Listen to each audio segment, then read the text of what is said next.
Hello students, welcome you all. आज का video है the second video on the chapter human reproduction. आज के इस वीडियो में हम देखने वाले हैं the female reproductive system and oogenesis। So let's not waste time and straight way get it to the topic.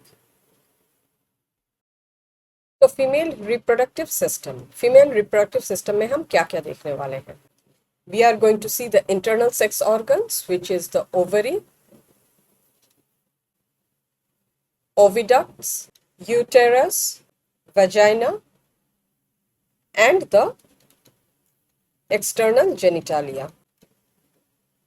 External genitalia को वल्वा भी कहा जाता है। Vulva is the name collectively given to all the organs that make the female genitalia, external genitalia. All of this plus the structure of mammary glands.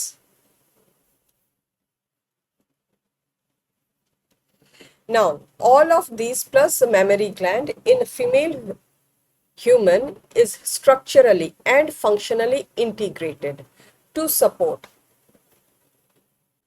ovulation, fertilization,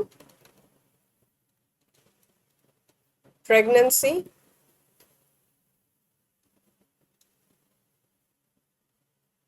childbirth, yeah, you can say parturition, and child care. Okay, so let us first begin the video by studying the internal sex organs in a female.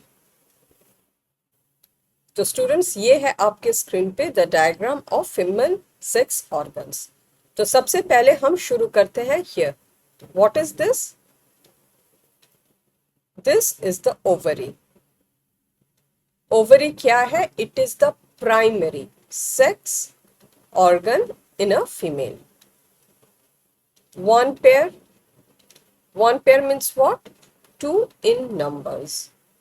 Oval shaped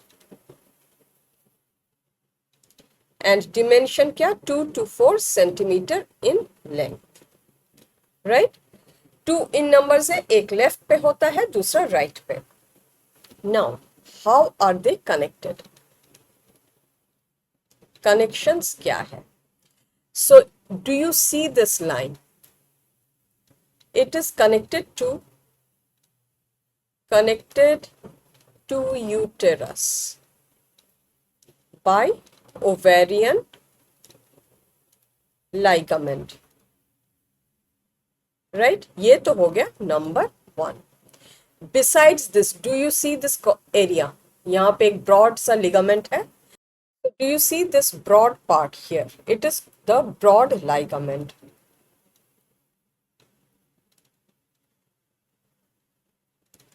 Called the mesovarium. Okay?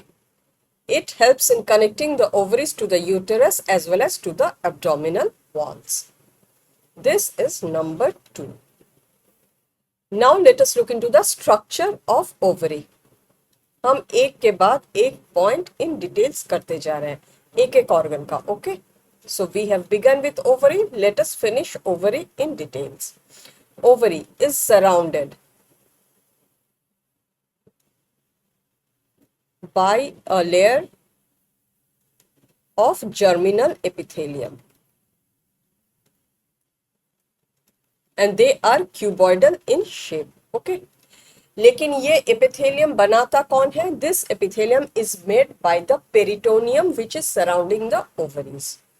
Now आप पूछेंगे कि peritoneum है क्या?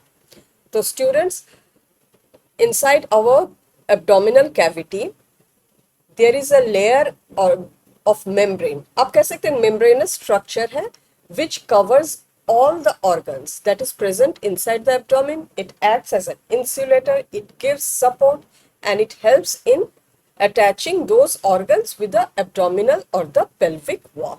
Clear है? तो हो गया structure of ovary. The first, it is surrounded by a layer of germinal epithelium which is cuboidal in shape. Second, inside this there is a capsule of connective tissue.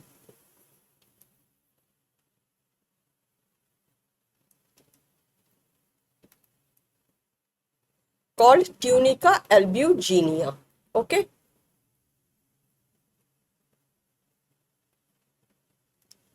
Tunica albuginea के अंदर there is the area called stroma. Now stroma, it can be divided into two parts. Inner part is the medulla. हमेशा याद रखना किसी भी structure में अगर हम मेड्यूला कह रहे हैं, medulla always refers to the core. This is less dense and contains blood vessels,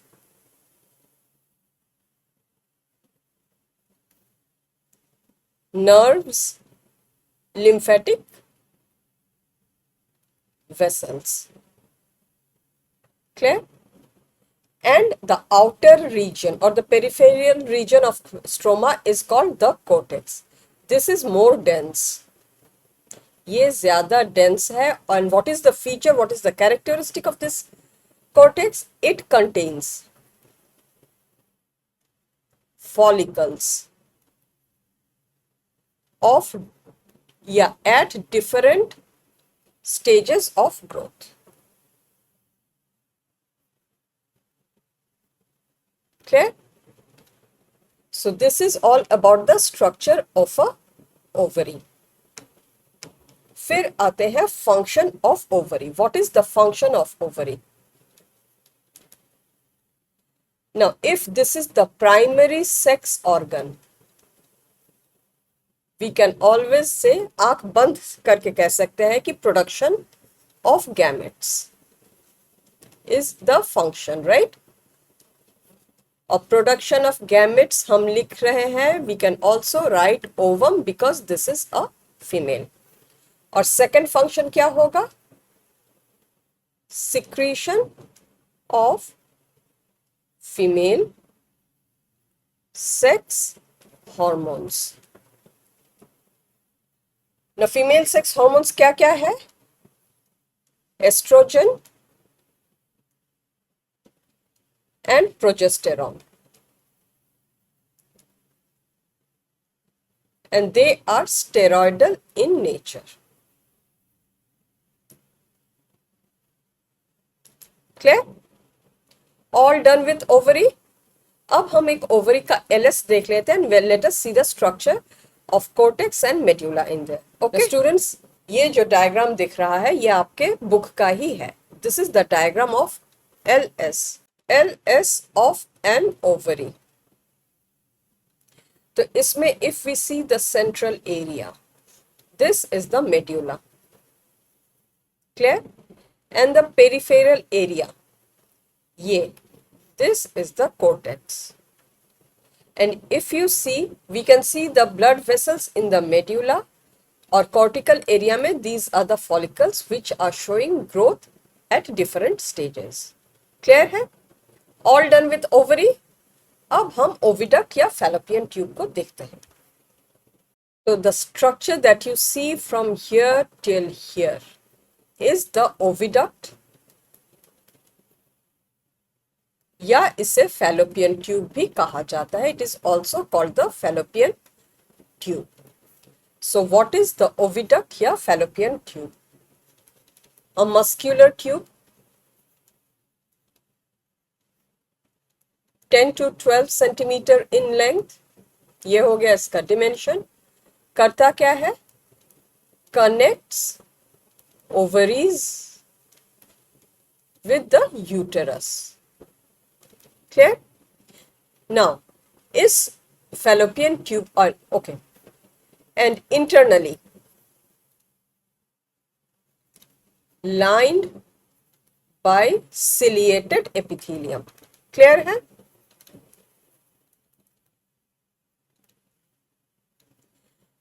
Now let us look into the structure of fallopian tube in details.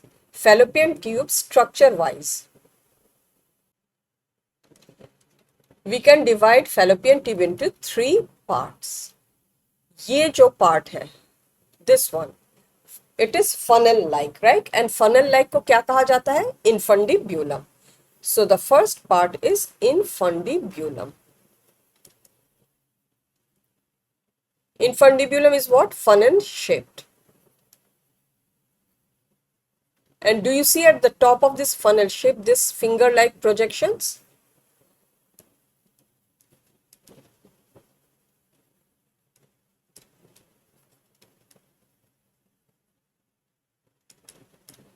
They are called the fimbriae.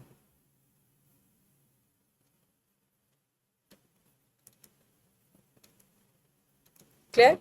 Fimbriae का job क्या है, function क्या है? ये ovary को चारों तरफ से घेरे रखता है, surrounds the ovary, and whenever an ovum is released the job of the fimbriae is like to catch it, to make sure that it enters the lumen of the fallopian tube. Okay, so you can write function to catch the released ovum. Okay, the next part right here, second part is the ampulla. The meaning of the word ampulla is something that is wider, right? So this is the widest part of the fallopian tube. Clear?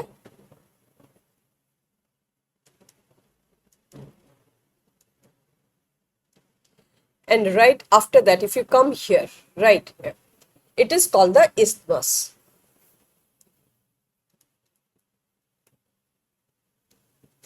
This is the narrowest part. बहुत इसका lumen भी पतला हो जाता है, narrowest part. And this connects to the, or joins, you can say this connects, yeah, joins the uterus.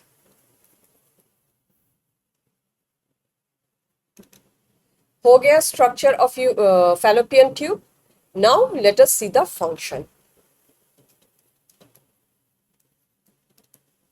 तो function क्या है? First, transfer. And to facilitate transfer, it has the ciliated epithelium, right? Transfer of ovum या zygote if it is fertilized, right?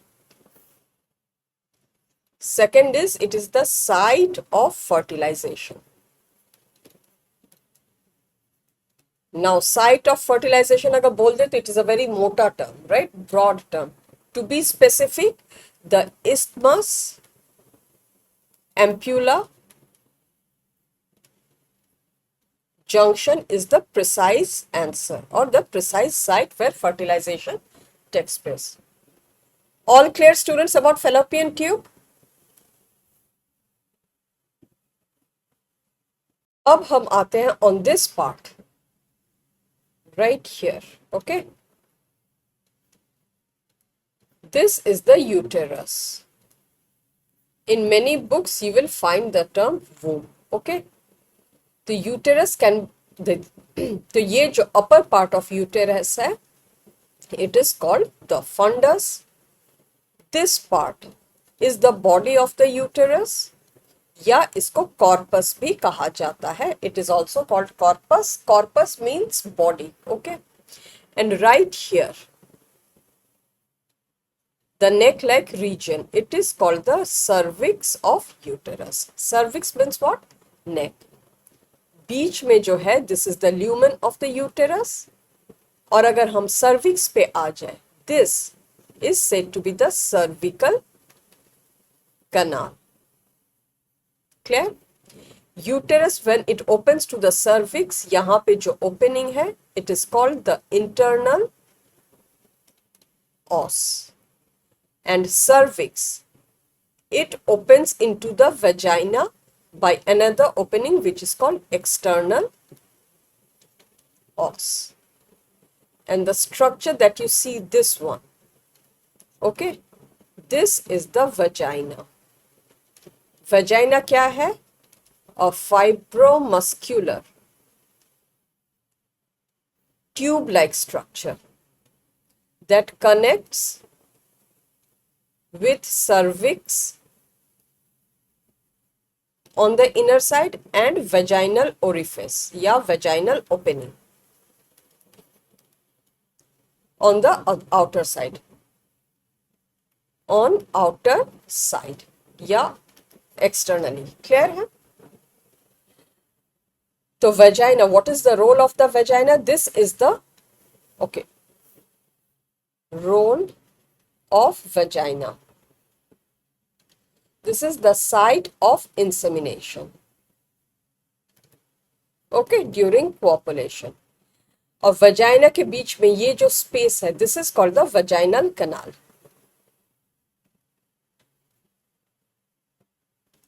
Now, students, this cervical canal plus vaginal canal is collectively called the birth canal. Clear है? All about the structure of the uterus. Now let us look into the structure of the uterus in details कि ये कितने कितने layers के बने हुए हैं. Okay? So uterus is made up of 3 layers.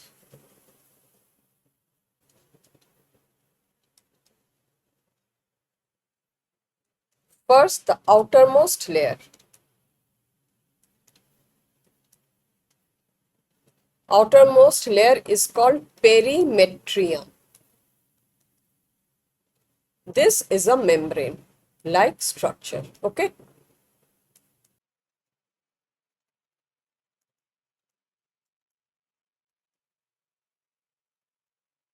Middle layer is the myometrium. मायो से ही पता चलता है कि कुछ तो मस्क्यूलर है, right? So this is a thick, strong muscular layer. किस टाइप के मसल्स होंगे यहाँ पे? Involuntary या smooth muscles. And this layer undergoes contractions during childbirth. Okay. Third and the innermost layer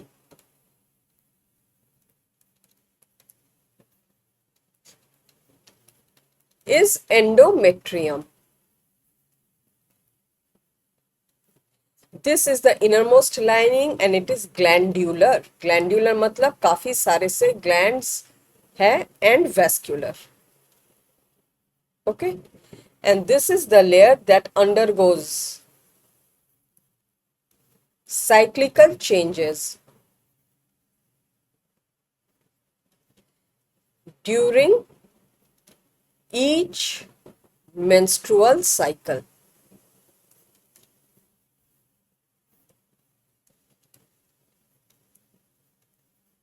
Clear है? This layer is the site of implantation. Okay. Now, function of uterus क्या हो जाएगा? ये तो हो ही जाएगा. Glandular, it undergoes cyclical changes during each and every menstrual cycle. It is the site for implantation. It is the site for pregnancy. Like site for implantation हो गया तो site for the embryo implantation भी हो गया. Pregnancy यहीं पे रहेगा. It helps in child birth. Okay, these are the functions of the uterus. So students, that was all about the structures of the internal sex organs in a human female. Now, ovary जो था, that was primary, oviduct, uterus, vagina. They are all secondary. Clear है? Yeah, you secondary तो है, तो you can also say accessory. Clear? Now let us look into the external genitalia of human female. Okay students, so ये है एक labeled diagram of the external genitalia of a female human.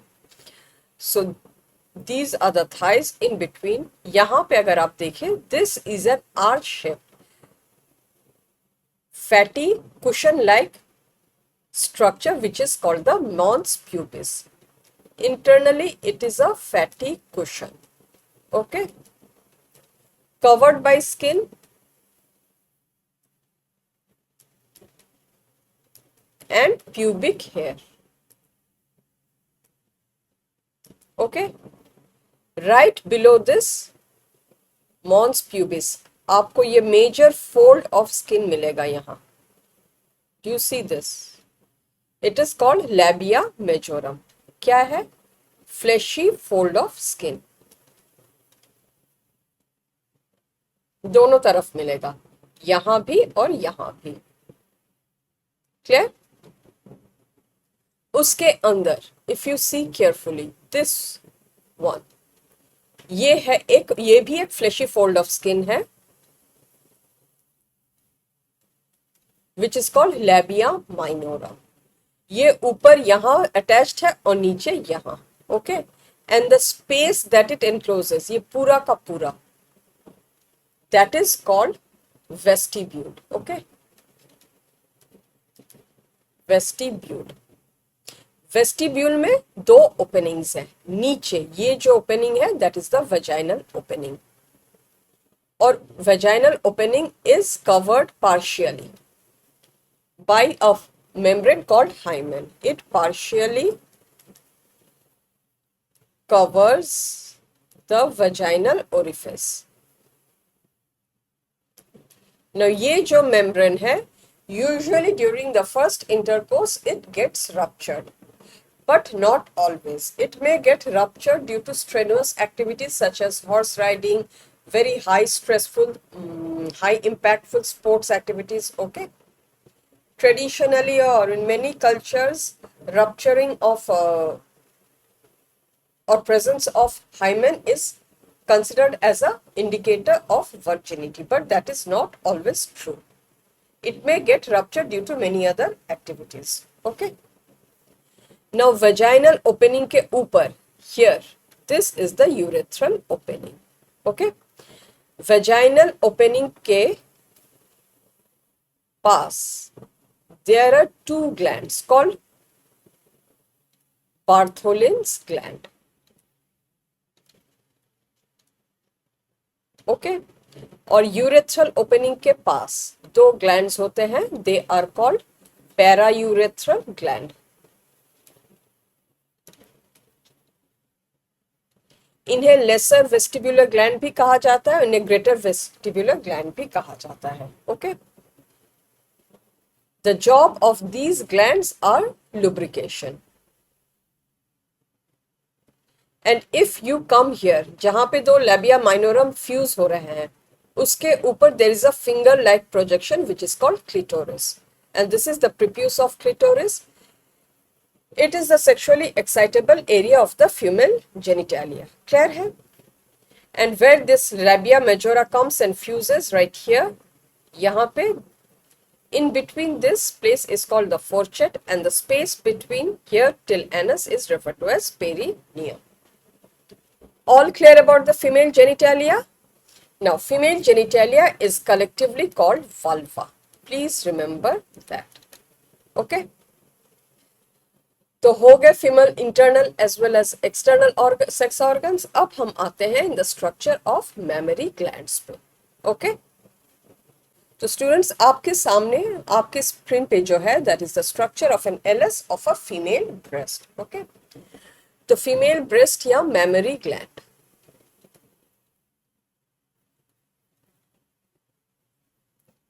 one pair located on the thoracic region, yeah, you can say above chest,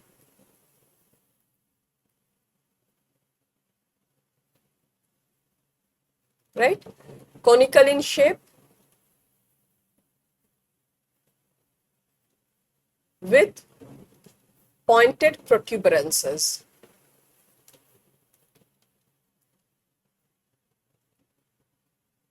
called nipples. Okay, तो ये तो हो गया the breast, these are the nipples right here, and the place near the nipple is darkly pigmented and that is called the areola. Okay, now this breast is located कहाँ? Chest के ऊपर. तो let us look at the structure that lies beneath the breast. तो ये जो bones है, these are what? ये क्या है बच्चों? ये ribs है, और ribs के बीच में कौन सा वाला मसल है? Right here, intercostal muscles. Clear? और ये जो मसल्स यहाँ पे है, इसके ऊपर that is the pectoralis major muscles. In muscles के नाम भी आपको याद रहने चाहिए. रिब्स और इंटरकोस्टल तो आपने क्लास 11 में पढ़ा ही है. Pectoralis major is something new, because होता ये है कि स्टूडेंट्स मेमोरी ग्लैंड के स्ट्रक्चर को इन डिटेल्स पढ़ के जाते हैं, ये वाले मसल को इग्नोर कर जाते हैं. And you really never know कि नीट में कहाँ से और कौन सा वाला सवाल आ सकता है. Okay, now let us come and C the internal structure of a memory gland. So mammary gland is made up of what? Fat plus glands. Glands को ही glandular tissue कहा गया है. तो ये जो pink part है, these are what? These are the fats. और ये जो lobe like structures है, right? This one. These are the glands. तो glands बना हुआ किस चीज से है? Glands are bunch-like structure, like bunch of grapes, 20 to 30 lobes in each breast. Clear? And what are they called? क्या कहा जाता है उन्हें? Mammary lobes. Clear? अब mammary lobes के अंदर, if you see here, ये जो छोटे छोटे cells है, they are called alveoli. मैं एक अलग इंक ले लूं, like these ones. So alveoli क्या है? These are the cells with lumen. और ये क्लस्टर होके ग्लैंड के अंदर रहते हैं. What is their function? Production of milk and storage. Okay. Temporarily कुछ देर तक after production they store the milk in the lumen. Okay, so many alveoli come together and make one lobe. Now milk के conduction के parts देख लेते हैं. So when you come out of the alveoli, right here, ये क्या है? ये mammary tubules हैं. Mammary tubules मतलब क्या? Very fine tube-like structure. Now ये tube-like structure they join to form the mammary ducts. ये वाले, ये जो थोड़े मोटे वाले दिख रहे हैं ना, right, this one.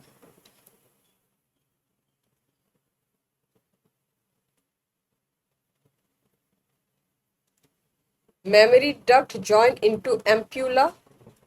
Ampulla नाम पे ही है, कुछ चौड़ा सा होगा. So the place right here, ये चौड़ा सा, okay, that is the ampulla. अब एम्प्यूला जाके कहां जुड़ता है? They join the lactiferous ducts. Okay, so these are the lactiferous ducts, and the lactiferous ducts they come out of the nipple. Okay, so alveoli is where milk is made, and this is the conducting part of the milk after the milk has been made. Now, some hormonal things about breasts, yeah, mammary gland.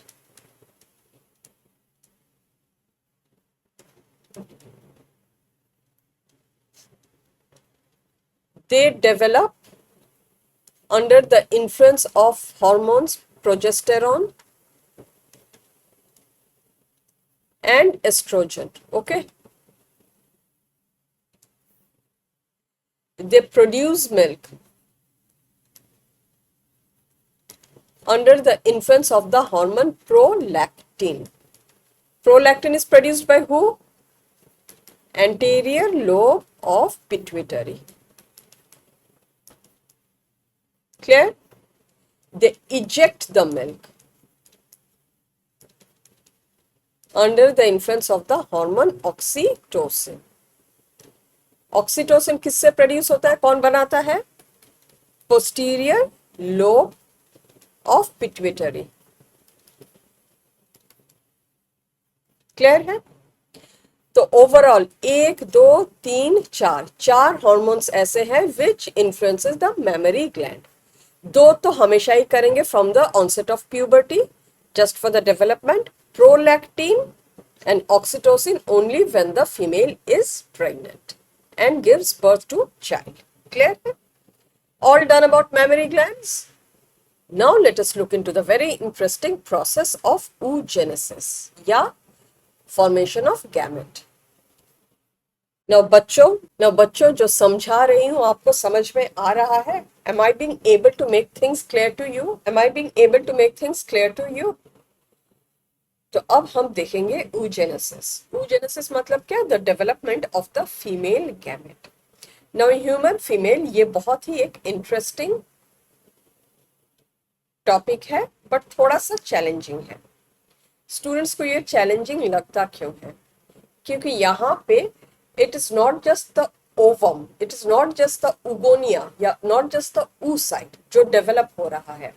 तो होता यह है कि oocyte form तो हो जाता है and many other sales and come and surround it and it makes it a follicle. तो यहाँ पे जब हम oogenesis पढ़ रहे हैं, oogenesis के साथ साथ फॉलिक्यूलोजेनेसिस भी इकट्ठा पढ़ना हो जाता है, क्योंकि खाली oocyte नहीं, इसके बाहर लगे हुए जो जैकेट है, जो फॉलिकल्स के जैकेट है, दैट आल्सो डेवलप्स. यही एक कॉम्प्लिकेशन है जो स्टूडेंट्स को कंफ्यूज करता है. दूसरा ये है कि एक बहुत ही लंबा प्रोसेस है. It starts before the birth of a human female. Okay now लेकिन ये इंटरेस्टिंग भी है. कैसे? अगर मैं कहूं कि किसी भी बच्चे का half the genetic makeup, okay, वो डिसाइड हो गया था जब उसकी मम्मी फीटल स्टेज पे थी. Will you believe? कैसे होता है ये? इसी को देखते हैं. So let's begin oogenesis. oogenesis समझने के लिए सबसे पहले हम चले जाते हैं फीटल फीमेल ओवरीज पे.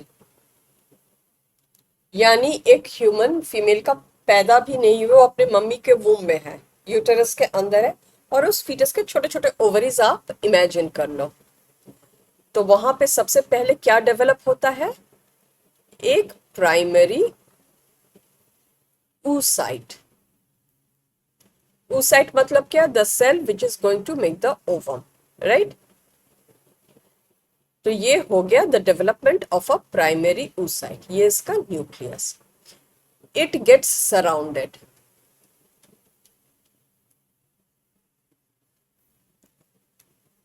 by a layer of flat cells. तो ये हो गया, इसके पास आप एक layer of flat cell imagine कीजिए. Although my diagram does not show flat cell, लेकिन फिर भी मैं कोशिश करती हूँ.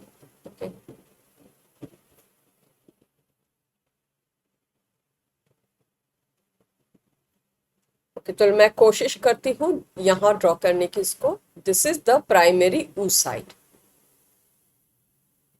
और ये उसके चारों तरफ एक लेयर हो गया है ऑफ फ्लैट सेल्स. ओके, इसको क्या कहा जाता है? प्रिमोर्डियल फॉलिकल. यानी यहाँ oocyte कभी अकेला नहीं रहता, oocyte के चारों तरफ एक जैकेट ऑफ सेल्स बनता है from the very beginning. And अंदर क्या हो रहा है? This oocyte it enters meiosis 1. meiosis 1 में it enters prophase 1. prophase 1 में it goes up to diplotin stage and that is when it stops. Yeah, it gets suspended. The meiosis gets suspended. Yeah, you can say arrested. Okay. तो when the female is born, अब हम imagine करते हैं the female baby is born. Okay. तो उसके ovaries में सारे के सारे प्रिमोर्डियल, ये दो ओवरीज है, प्रिमोर्डियल फॉलिकल्स है. Now she grows and she hits puberty. Puberty आते आते उसके ओवरीज में ऐसे खूब जितने भी फॉलिकल्स वो लेके जन्मी थी, many of them die and each and every ovary and sorry, both the ovaries or each ovary may contain anywhere between 60 to 80k follicles. ये तो हो गई पहली बात। And after she is born no more follicles are made.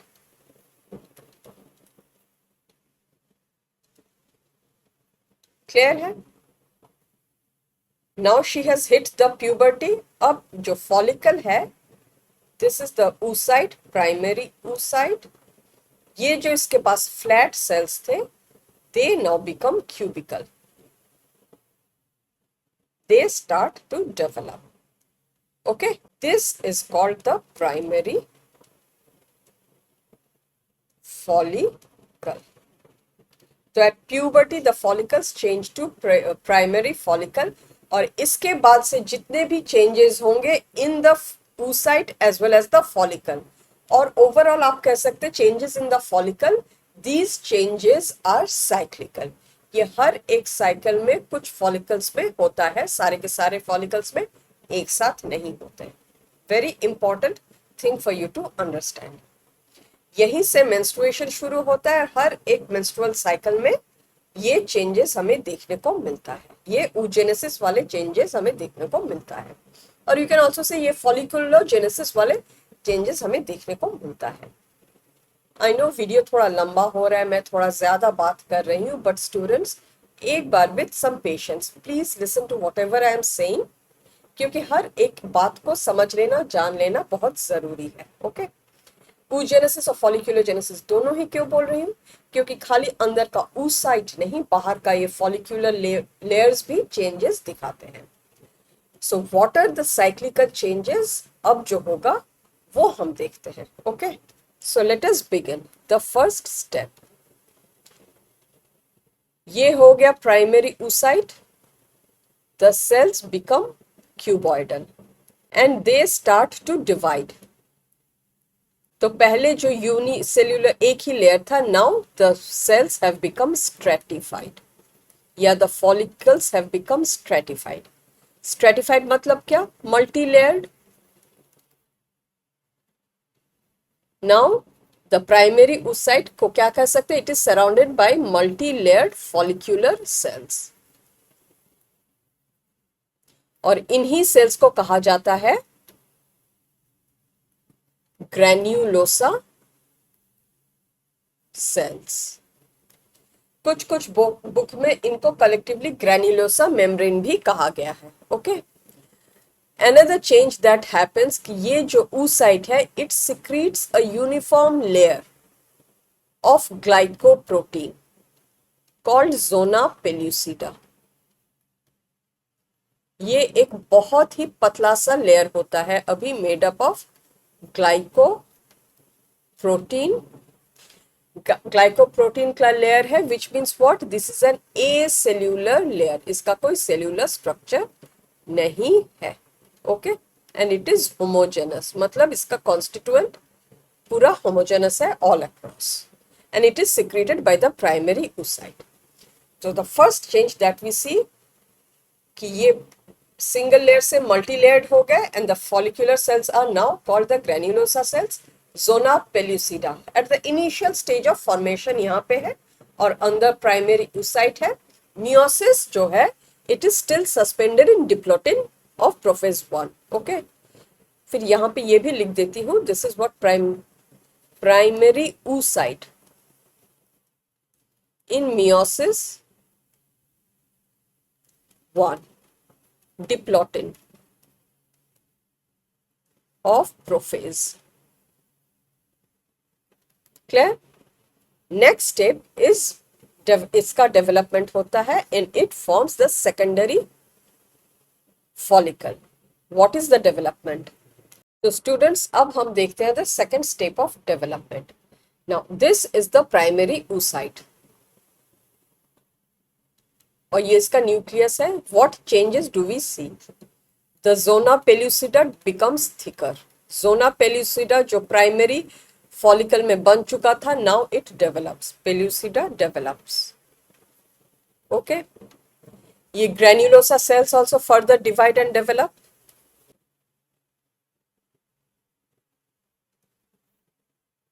Now ये follicular cells जो है, it lies in the cortex of the stroma. तो कुछ कॉर्टिकल सेल्स यहाँ पे दो लेयर्स थीका बनाते हैं, एक है थीका इंटरना, ये रेड कलर से जो दिखा रहा है ना वो, दैट इज थीका इंटरना। इसके जो सेल्स हैं दे सिक्रीट एस्ट्रोजन, वो उनका फंक्शन होता है।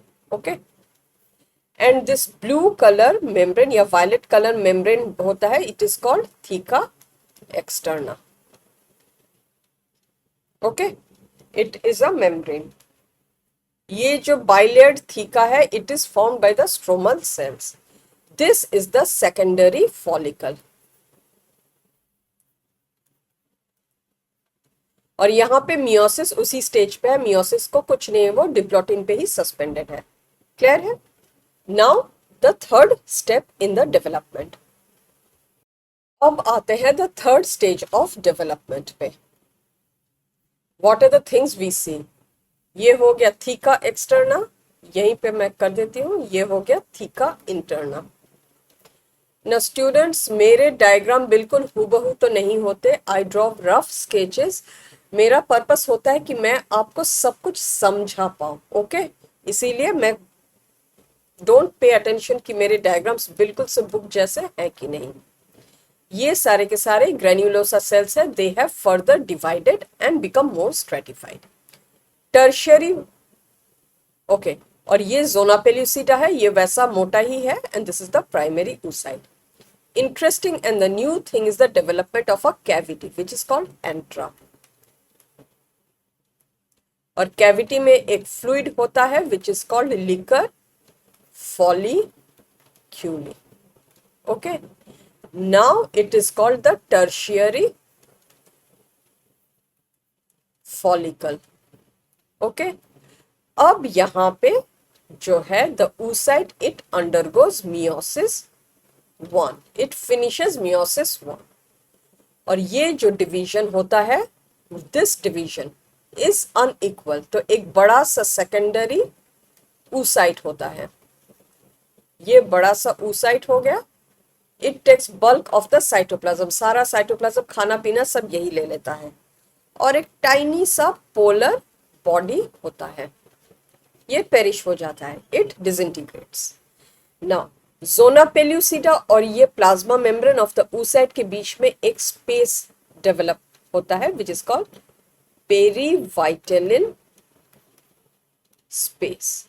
ओके, ये पोलर बॉडी उसी में अटक जाता है और उसी then it disintegrates. So this is the tertiary follicle. Meiosis 1 has been completed. The secondary oocyte enters meiosis 2.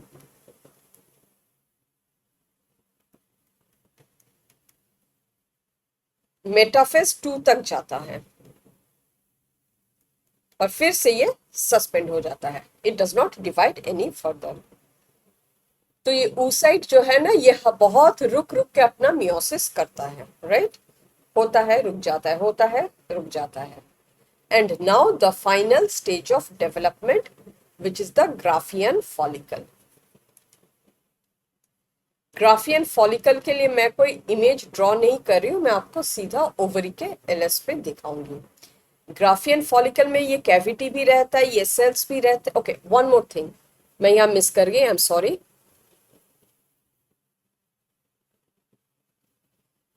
ये जो सेल्स है, जैसे ये टर्शियरी ओवरी डेवलप होता है, do you see the oocyte is pushed to one side, और ये जो ग्रेन्युलोसा सेल्स है between the cavity and the oocyte, it is called cumulus oophorus। Clear है? अब ग्राफियन फॉलिकल का यही स्ट्रक्चर होता है। This oocyte, the secondary oocyte, it develops, grows inside and it comes very close to the side. मैं इसको LS of the ovary वाले diagram में आपको दिखाती हूँ। तो now students, do you see the diagram of this LS of an ovary? ये हो गए प्राइमरी फॉलिकल, यहाँ पे ये this is the secondary, tertiary, Graafian follicle. अब ग्राफियन फॉलिकल होते होते होता क्या है, it becomes very big in size and it touches the, लिख क्यों नहीं रहा है,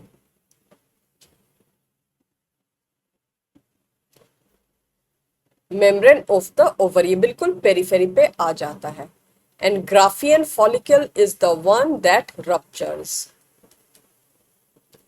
to release what? The secondary ovum या secondary oocyte आप लिखिए, okay? Secondary oocyte, clear है? तो if you see, do you see कि फॉलिकल्स जो है ये डिफरेंट स्टेज ऑफ ग्रोथ दिखा रहे हैं यहाँ पे in the cortical region, and these are the changes that you see in the ovary in one menstrual cycle. ये जो चेंजेस हो रहे हैं ये एक दिन में नहीं, this occurs over a period of 28 to 29 days which is the menstrual cycle.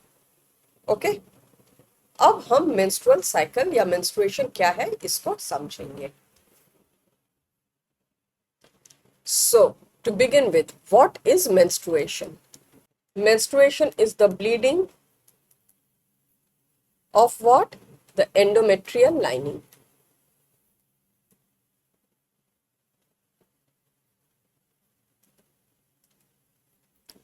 Plus unfertilized ovum. Clear है? What is menstrual cycle then?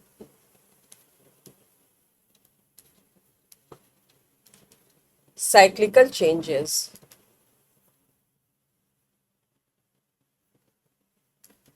that causes the menstruation.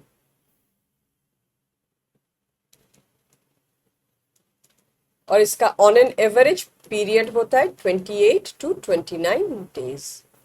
क्या? तो मेंस्ट्रुअल साइकिल होता कैसे है? It occurs due to hormones. Okay, यहाँ पे ovarian events and uterine events involve होते हैं during this period of 28 to 29 days. Okay, और हर बार ऑल्टरनेट ओवरी से follicles, they 2 to 3 follicles they try to become matured and they are released. एक बार ये ovary, एक बार ये ovary. Okay, menstruation begins when it begins at puberty.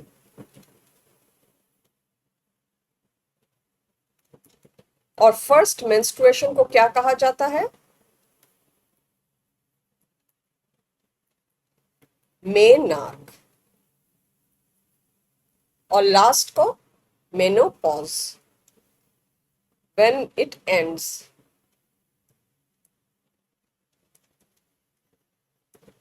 menopause. So usually if a female hits puberty at 12 to 13 years of age, menopause around 45 to 50 years के आसपास होता है. Clear है? तो अब हम एक मेंस्ट्रुअल साइकिल को इन डिटेल्स देखते हैं. तो स्टूडेंट्स, मेंस्ट्रुअल साइकिल ये शुरू होता है प्यूबर्टी में. This is the brain. यहाँ पे है द हाइपोथैलेमस और यहाँ पे है the pituitary gland, right?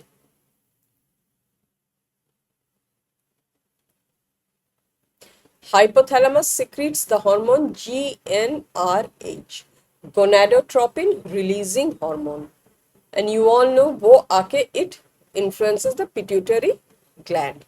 Pituitary gland releases 2 gonadotropins, yeah, which are FSH and LH.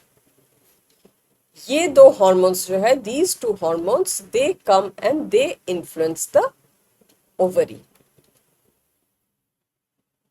As a result, ovary also produces 2 further hormones. एक है एस्ट्रोजन, दूसरा है progesterone. And these 2 hormones, they go and they influence the uterus. समझ में आया the roadmap about who influences what? तो अब हम menstrual cycle को इस diagram से समझेंगे.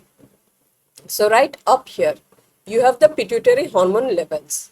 फिर इस बॉक्स में they are showing the ovarian events ऊपर and they are depicting the ovarian hormonal levels here. और सबसे निचले वाले बॉक्स में, the lowest box में, they are showing the Raska lining, the endometrial lining. And here they are showing the events of the uterus, the uterine cycle. Clear? Day 1 to day 29. And if you see here, ऊपर के जो phases लिखे हुए हैं, they are the phases of that goes in the ovary. और नीचे के जो phases हैं, they are the phases of the uterus. So day 1, menses, यानी the menstruation has begun, bleeding is occurring. तो हम क्या क्या देखते हैं? What are the changes we see? The endometrial lining has broken, bleeding is occurring. Let us now come to the level of the hormones. Pituitary hormone, FSH, LH, ये दोनों के दोनों low है. The pituitary hormones are low. So are the ovarian hormones. ये भी बिल्कुल low है. Now the menstruation, it continues from anywhere between 3 to 5 days. मैं यहाँ पे लिखूँ 3 to 5 days. Clear? Done? Then as the bleeding stops, the menstruation is over, the FSH starts increase. Okay? जैसे जैसे FSH increase होता है, we see an increase in the level of the estrogen. Clear? Because what is FSH comes and influences the ovary. Ovary में it induces the development of the follicle. जैसे जैसे follicle develop होता है, the follicle में जो the theca internal layer है, the cells of the theca interna, they secrete the hormone estrogen. Now estrogen further acts in two ways. एक तो ये further ovulation को stimulate करता है. It stimulates the growth of the follicle. That is the follicular phase in ovary. Okay, follicle को और भी develop करने के लिए stimulate कर रहा है. Uterus में it helps in proliferation. Proliferation मतलब क्या? Random division of the endometrial lining so that it thickens. और उसको proliferative phase of uterine कहा जाता है. तो जब ovary में follicular phase चल रहा होता है, uterus में proliferative phase. Follicular phase is due to FSH and proliferative phase is due to estrogen. Clear? Now it continues, Graafian follicle तक बन गया, LH का भी secretion धीरे धीरे बढ़ रहा है. On the 14th day, this LH reaches its peak. FSH and LH, ये दोनों के दोनों hormones are at its peak. But the peak of the LH induces ovulation. Okay, that is why LH is also called the ovulation hormone. The Graafian follicle जो था, it ruptures and releases the secondary oocyte. Okay, और estrogen level also goes up. Progesterone level अब तक बहुत significantly बढ़ा नहीं है. This is released. Now what happens to the rest of the follicle? Oocyte तो निकल के fallopian tube में आ गया, but the rest of the follicle, it develops into a body called corpus luteum, and you see it is yellow in color because it turns yellow in color. Okay, now the cells of the corpus luteum, they start secreting progesterone. Okay, तो ovary में this phase is called the luteal phase.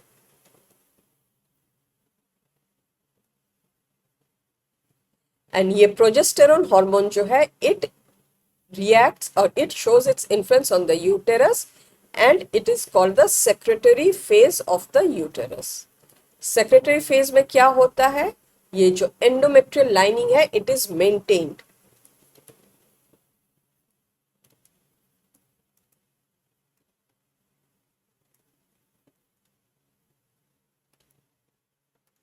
And it is made secretory, rich in mucus. Clear है? Mucus secretion बहुत बढ़ा दिया जाता है. Why? Because in anticipation कि अगर fertilization हो गया, the uterine lining has to be very friendly for that implantation to occur. Clear? So it continues for the next 13 to 14 days. और उसके बाद फर्टिलाइजेशन जब नहीं होता है, this degenerates. Before degenerating it turns into corpus albicans, यानी ये white colour का हो जाता है. As a result the progesterone जो अब तक बढ़ा था, इट्स सिक्रीशन ड्रॉप्स. एस्ट्रोजन का भी सिक्रीशन ड्रॉप हो गया. This cause triggers breakdown of the endometrial lining and the next cycle begins. Clear है स्टूडेंट्स? समझा पाई हूं? अगर समझा पाई हूं तो please give a like to this video. Now अगर यहाँ पे एक बात है, अगर ये फर्टिलाइज नहीं हुआ तो ये चेंजेस हमें देखने को मिलते हैं. लेकिन अगर ये फर्टिलाइज हो गया तो कॉर्पस ल्यूटियम कुछ दिनों तक, till 3 months of the pregnancy, maintain होता है and keeps on secreting progesterone. Progesterone is also called the pregnancy hormone because it helps in maintaining the lining of the uterus. Clear है students? Now always remember one thing, ये menstruation में ovulation जो होता है, on an average it occurs at the mid point of the cycle. But biology है तो थोड़ा इधर उधर हो सकता है, मशीन तो है नहीं कि बिल्कुल इधर से उधर ही हो सकता है. And always remember one thing, ये ल्यूटल फेज जो है, ये ल्यूटल फेज मोर और लेस फिक्स्ड रहता है. And if you subtract 14 days from the number of cycle, you will get the day of ovulation. Okay, so few more things. Ovulation phase में कौन कौन से हार्मोन्स पीक पे रहते हैं? LH, FSH, oestrogen. कौन सा हार्मोन आफ्टर ओव्यूलेशन पीक पे जाता है? That is progesterone.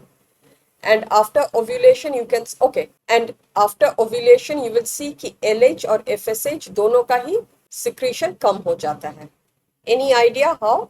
बिकॉज ये प्रोजेस्टेरॉन जो है, एक तो ये यूटेरस पे अपना इन्फ्लुएंस दिखा रहा है, it also sends a negative feedback to the hypothalamus कि फॉलिकल डेवलप हो चुका है. Now we are into the next phase of the cycle, तो अब फॉलिकल को स्टिमुलेट करने की जरूरत नहीं है. So that is a negative feedback. वो कहता है कि स्टॉप सिक्रीटिंग GnRH. GnRH अगर सिक्रीट नहीं होता है तो पिट्यूटरी ये हॉर्मोन्स FSH और LH ये भी सिक्रीट नहीं होते. तो प्रोजेस्टेरॉन एक तो पॉजिटिव फीडबैक देता है on the uterus and negative feedback देता है to the hypothalamus. Okay, so that was all about the menstrual cycle. I hope ये वीडियो आपको पसंद आया. कैसा समझ में आया कि नहीं, यहाँ बिठा पाई हूँ कि नहीं, आप प्लीज मुझे कमेंट सेक्शन में लिख के बताइए. अगला वीडियो होगा on the fertilisation. Till then take care of yourself, study hard, study smart, practice your questions, read the books very carefully, and I'm going to see you again very soon with a video on fertilization. Bye.